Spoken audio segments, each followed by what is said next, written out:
لو انت اول مرة بتسمعني على اليوتيوب او على فيسبوك، ياريت تعمل اشتراك في القناة او تعمل متابعة على بيجي الفيسبوك. ولو انت بقى من المتابعين القدام فياريت تعمل لايك. انا احمد صقر، يلا بينا نكمل القصة. المكان مشرحة زينهم. انك تسمع اصوات او تشوف خيالات ده في حد ذاته شيء عادي ومقبول جدا، خصوصا جوه مكان زي المشرحة. لكن لما الموضوع يتطور لانك تشوف حاجات تشيب الرؤوس وتلاقي حقائق الاشياء بتتغير حواليك، ده بقى اللي مش طبيعي. الليلة دي تحديدا كانت غريبة جدا، رغم اني واخد على رؤية الخيالات وسماع صوت النداءات الخفية وخطوات الاقدام المجهولة اللي بتمشي احيانا برا المكتب في اوقات الليل. الا ان الموضوع ده كان اغرب شيء حصل معايا. كانت الساعة 9 بالليل، انتهيت من تشريح اخر حالة، وبعدها قلت لمدحت انه ينقل الجثة ويرجعها لتلاجة الحفظ تاني. دخلت مكتبي علشان اكتب تقرير التشريح واذكر فيه سبب الوفاة بالتفصيل.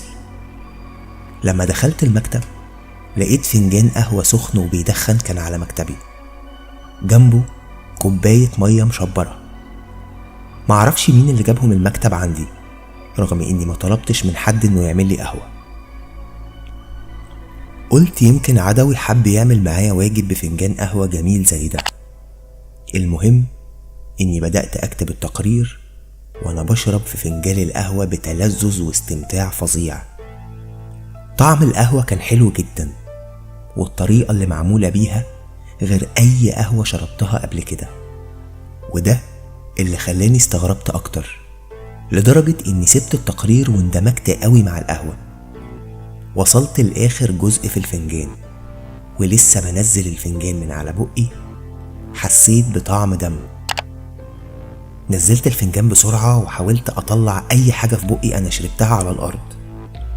لقيت كمية الدم رهيبة، كمية خرجت من بقي بشكل مرعب. ظنيت انه مش دم وان القهوة لونها غامق، رغم اني عارف لون الدم كويس وما اقدرش اغلط فيه. بس رغم كده شكيت في سلامة بصري. نزلت بجسمي على الارض علشان اشوف، وفعلا لقيته دم. طعمه كان لسه جوه بقي. جريت على الحمام وفضلت اغسل بقي كتير لحد ما طعم الدم راح تماما. رجعت على مكتبي، فتحت بقي قدام المراية وفضلت افحصه بتمعن وانا بحاول اوصل للجرح مصدر الدم. بس الغريبة اني ما لقيتش اي حاجة تكون سبب في وجود الدم ده. سألت نفسي، معقول يكون الدم ده نزيف جاي من الامعاء؟ يا ساتر يا رب، لا لا لا، مستحيل. تلاقيه نزيف من اللثة او من ضرس من ضروسي. انا ضروسي اخر وقت كانت تعبانة قوي. صح هو كده. حاولت اطمن نفسي باي شكل من الاشكال، ولقيت مدحت بيخبط وبيفتح الباب، مبتسم ابتسامته السخيفة اللي ما بتفارقش وشه دايما، وسألني تأمرني بأي حاجة يا دكتور قبل ما امشي؟ قلت له ايه ده، انت هتمشي دلوقتي ولا ايه؟ قال لي انا المفروض كنت امشي قبل ساعة، بس استنيت مع حضرتك لحد ما تخلص تشريح اخر جثة. ضحكت ساعتها وقلت له لا فيك الخير والله يا مدحت. قال لي طبعا يا دكتور، امال اسيبك وامشي يعني؟ ده كده الوردية لسه ما جاتش، لما تستلم الوردية الليلية ساعتها بقى امشي. قلت له ما تحرمش منك يا مدحت. طب الوردية المسائية وصلت ولا لسه؟ قال لي كلهم وصلوا وبيغيروا هدومهم عشان يستلموا وهيجوا يثبتوا حضور عندك دلوقتي. قلت له تمام يا مدحت. صحيح قول لي انت امتى يا واد بتعمل قهوة بالحلاوة دي؟ قال لي قهوة ايه؟ قلت له فنجان القهوة اللي انت عملتهولي من شوية ده، انت كنت سايبهولي على المكتب هنا. قال لي انا يزيدني شرف طبعا يا دكتور ان اعمل لك قهوة بنفسي، بس النهاردة بالتحديد ما عملتش قهوة طول اليوم، لا لحضرتك ولا حتى لنفسي، بسبب الضغط اللي احنا كنا فيه. في اللحظة دي انا استغربت قوي. سألته، قلت له غريبة، امال فنجان القهوة ده مين اللي عملهولي وجابه منين جوه مكتبي؟ رد مدحت وقال لي والله ما اعرف يا دكتور، اصلي مفيش غيري انا وحضرتك في المشرحة كلها، فلو مش حضرتك ولا انا هيكون مين يعني؟ كده بقى مفيش غيرهم. سألته ساعتها وقلت له مين هم يا مدحت؟ قال لي أصدقائنا اللي ما يتسموش يا دكتور. قلت له الله يحرقك يا مدحت، أنا فكرتك بتتكلم جد. يا راجل أنا هتجنن وأعرف مين اللي عمل لي فنجان القهوة ده. فضل يضحك ساعتها وقال لي خلاص بقى يا دكتور، اللي عمله، المهم إنه عجبك وشربته بالهنا والشفا. رغم إن مدحت دايما جد وصريح وملوش في اللف والدوران، بس المرة دي حسيته غريب شوية. قلبي قال لي إنه هو اللي عمل فنجان القهوة ومش عاوز يقول لي عشان يلعبني. بالفعل اقتنعت بالظن ده، ومدحت مشي وعمال وردية الليل استلموا الشغل. أنا كمان كملت كتابة التقرير، ووسط ما أنا بكتبه سمعت رجلين كتير بتهرول بره المكتب، ناس كتير بيجروا كأن في سباق. في إيه؟ قمت فتحت الباب بسرعة وبصيت بره، ملقتش أي حاجة والممر كان فاضي تماما. رجعت المكتب ولسه بحط القلم على الورقة علشان أكمل كتابة التقرير، وهنا كانت المفاجأة. لقيت نقط دم بتسقط على الورقة. علشان أرفع راسي وأبص لفوق ولاقي السقف بينقط دم زي المطر، لدرجة إن المكتب كله بقى غرقان بالدم، مش بس الورقة. دي كانت أول مرة أحس فيها بالخوف،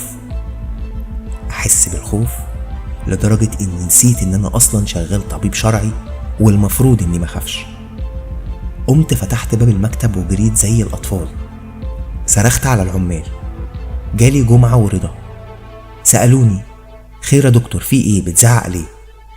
لسه هتكلم واحكي لهم عن اللي حصل، بس افتكرت بسرعة ولقيت إني بالشكل ده هبقى بهز صورتي قدامهم وهظهر لهم إني شخصية ضعيفة، وده عكس الصورة تماما اللي هم شايفينها طول الوقت عني. قررت إن أخبي عليهم، واتظاهرت بإني صرخت عليهم علشان لقيت أدوات طبية ناقصة، وقلت لهم يراجعوا كل حاجة ويبلغوني بالنتيجة. رجعت للمكتب تاني وأنا قلقان، وبصيت بدماغي جوه المكتب علشان اكتشف إن الوضع طبيعي جدا، لا في دم ولا أي حاجة. ساعتها بقيت تايه وحيران ومش مصدق حاجة من اللي بتحصل.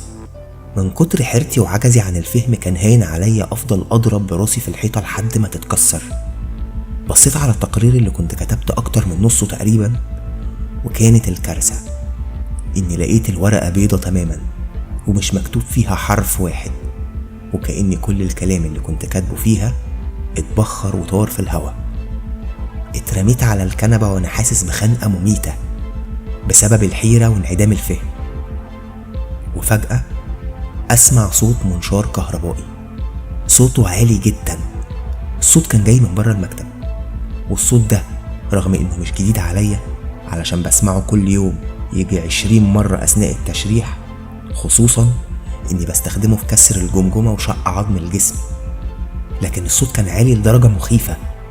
ومعنى إن في حد مشغل المنشار بره إن في حالة بتتشرح دلوقتي. مين ده اللي اتجنن في دماغه وأخد قرار ويشرح جثة غيري؟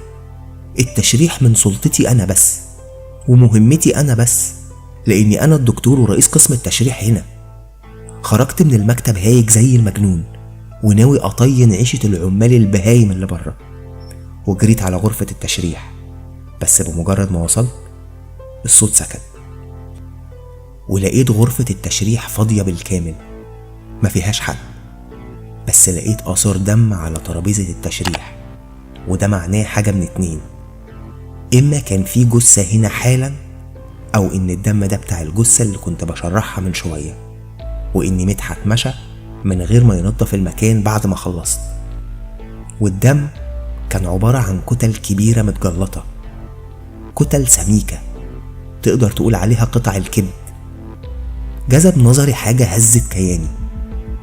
أنا شفت فنجان قهوة بيدخن موجود فوق ترابيزة التشريح، بالظبط نفس الفنجان اللي كنت بشرب فيه.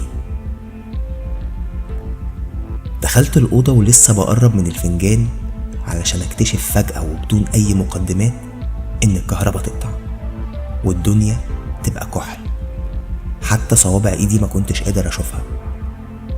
ساعتها سمعت صوت صرخة مدوية كانت سبب في حدوث هزة أرضية حركت كل شيء من مكانه. زلزال، حتى أنا وقعت على الأرض. بعدها على طول سمعت شخص بيتوجع بشدة. الصوت كان قريب مني قوي. النور اشتغل. قمت بسرعة علشان أشوف اللي بيحصل. لقيت واحد واقف قصادي. كان واقف على بعد 3 متر، راسه مشقوقة نصين بالطول، بينزف بغزارة، وماسك المنشار الكهربي وبيبص عليا بحزن شديد. عينيه كانت حزينة وبتبكي بحرقة. ساعتها أنا بصيت له وأدركت ملامحه كويس. كل ده في ثواني.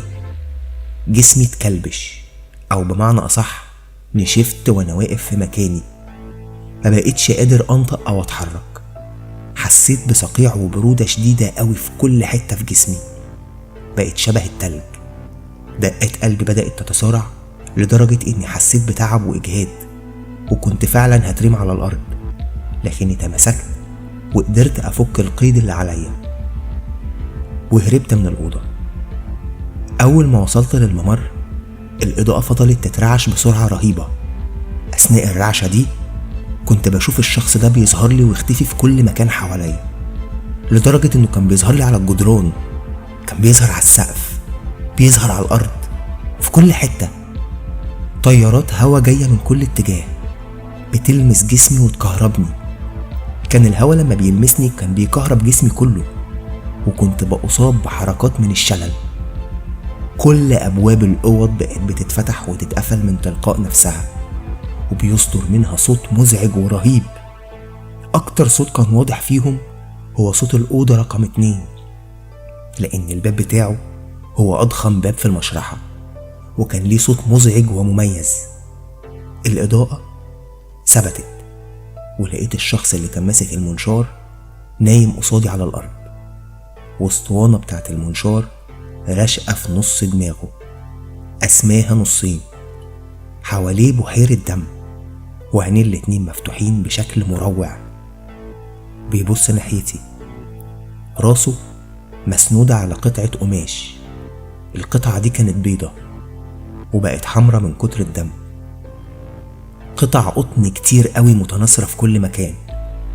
أصوات صريخ وندب جاية من كل حتة حواليا، خصوصا أوض التشريح وأوضة تلاجات الموتى.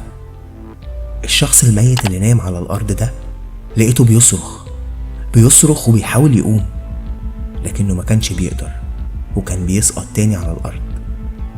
ربنا زودني بالقوة وقدرت أقاوم المشاعر اللي أسراني ومقيدة روحي. هربت، خرجت من المبنى بتاع المشرحة تماما، ونزلت قعدت بره قدام المبنى لوحدي، بعيد عن أي حد شغال جوه. شكلي كان باين عليه كل حاجة، فما كنتش محتاج إني أحكي. حتى هم ما سألوش إيه اللي حصل، لأنهم عارفين إني لما بيكون شكلي متغير وقالب ما بحبش حد يسألني، عشان ببقى في قمة عصبيتي وغضبي. فضلت أسترجع اللي حصل وأنا تحت تأثير الذهول والصدمة، وقدرت أوصل لتفسير شبه صحيح للي حصل، وهو إن الشخص أبو راس مقسومة نصين اللي ظهر لي ده هو الشخص اللي كنت بشرحه من شوية قبل ما مدحت يمشي. الراجل ده كان شغال في مصنع حديد وصلب، وأثناء قيامه بمهام عمله حصل خلل في إحدى الماكينات المسؤولة عن تقطيع الحديد. الأسطوانة الضخمة بتاعت المنشار الكهربي انحلت وطارت باندفاع خارق ورشقت في نص راسه. في اليوم التاني عملت تحريات أكتر عن القضية، وعرفت إن الشخص ده قبل ما يموت كان بيشرب فنجان قهوة، لكنه ملحقش يتهنى بيه، لأنه مات بعد ما أخد أول شفطتين بالكتير قوي من الفنجان. وهنا أنا ربطت بين ده وبين فنجان القهوة اللي لقيته على سطح مكتبي، واللي في بدايته كان طعمه حلو جدا، وفي النهاية كان بطعم الدم. فهمت إن كل اللي حصل لي بعد تشريح الجثة هو ليه علاقة بالجثة نفسها، بل وإنه شرح وتفسير للحادثة والطريقة اللي الشخص مات بيها بالتفصيل. بس السؤال هنا بقى، ليه كان بيحاول يخوفني ويخلق لي جو من الرعب؟